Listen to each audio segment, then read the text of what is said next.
Nang makauwi na si Abner sa kanyang tahanan, ay dali-dali niyang binuksan ang pinto. Pagkabukas niya ng pintuan, ay nakita niya ang 7 kahon na naglalaman ng mga grocery items. Nang mga oras na iyon, ay nagtaka naman si Abner sapagkat sa pagkakaalam niya ay hindi pa naman siya nagtutungo sa grocery store para bumili ng kanyang mga kakailanganin. Maya-maya ay nakita ni Abner ang isang kapirasong papel na nakapatong sa unang kahon ng grocery items. Abner, ipagpaumanhin mo kung nagulat ka sa mga nakita mo ngayong nakauwi ka na sa iyong tahanan. Ako ang may utos na padalhan ka ng mga grocery items para hindi ka na mahirapan sa pagbili.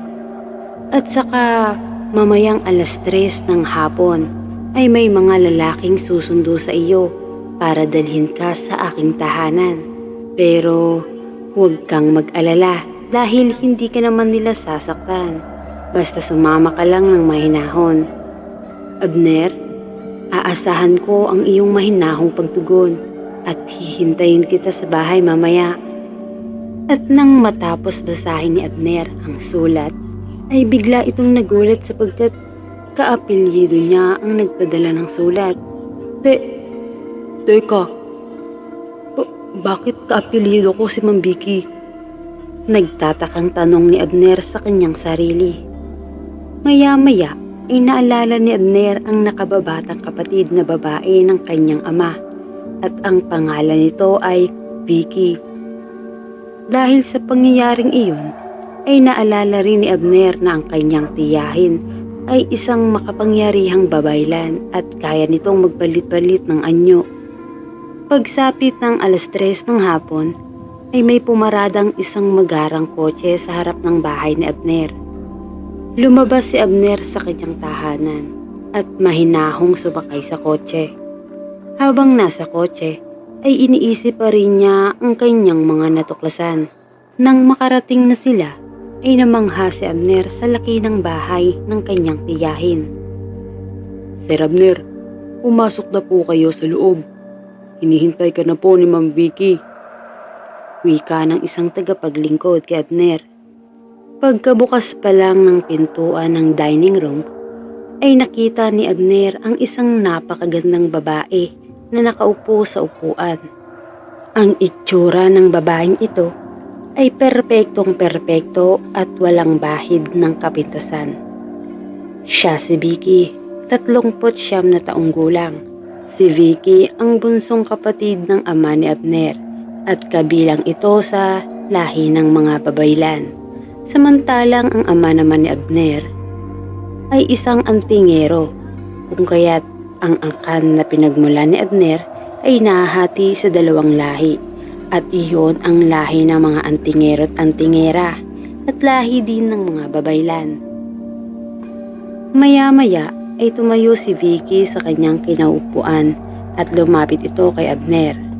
Nang makalapit na si Vicky kay Abner, ay agad niya itong niyakap ng napakahigpit. Hi guys, I'm Kesho.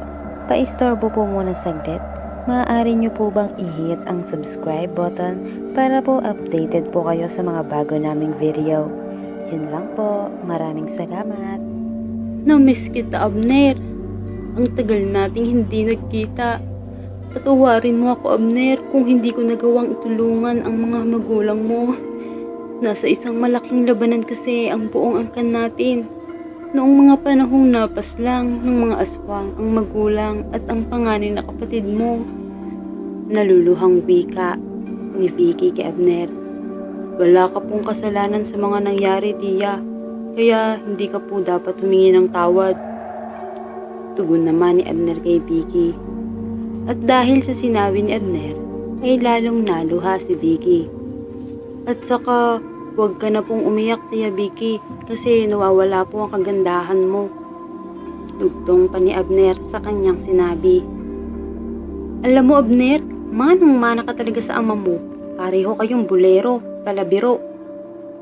Natatawang tugon naman ni Vicky kay Abner.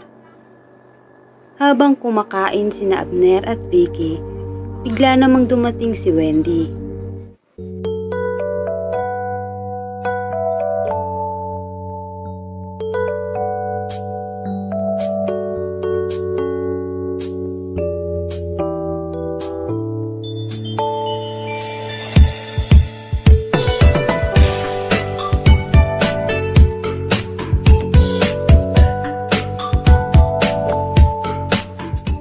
Wow, ang ganda naman ng babaeng mamahalin ko habang buhay. Bulong ni Abner sa kanyang sarili. Narinig ko iyon. Kinikilig na wika ni Wendy kay Abner. Ano ba naman itong babaeng ito? Ang lakas ng pandinig. Aswang yata ang babaeng ito eh. Pero okay lang, kung aswang siya, hindi naman siya yung aswang na pumaslang sa mga magulang ko at sa panganay na kapatid ko. At saka, tanggap ko naman kahit ano at sino pa siya. Muling bulong ni Abner sa kanyang sarili habang kumakain. Hindi ka nagkakamali sa hula mo, Abner. Oo, aswang nga ako. At natutuwa akong marinig ang mga sinabi mo. Tugon naman ni Wendy kay Abner. At sa halip na matakot, ay natuwa at namangha pa si Abner sapagkat tama ang kanyang hula. Wendy? Anong ginagawa mo dito? Nauutal na tanong ni Abner kay Wendy.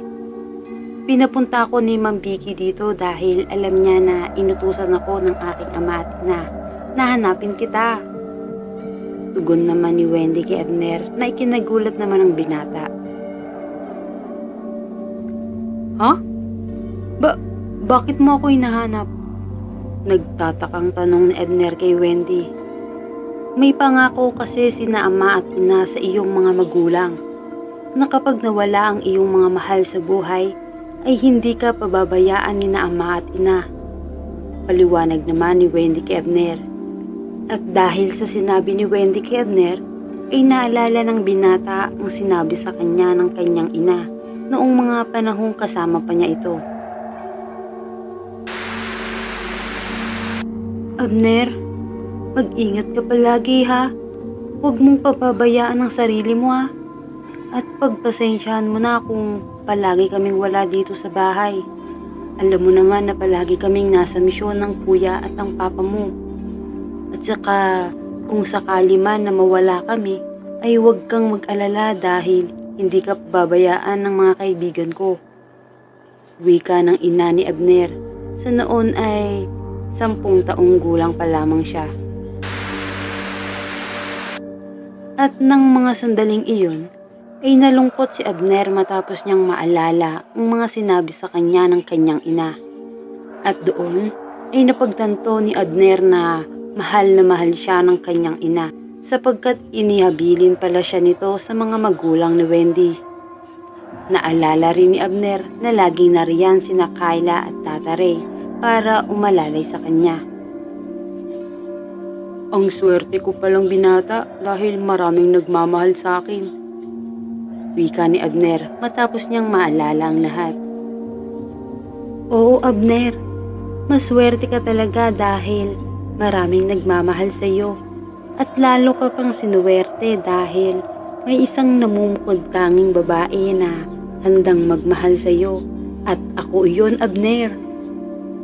Wika naman ni Wendy sa kanyang isipan habang kumakain ito.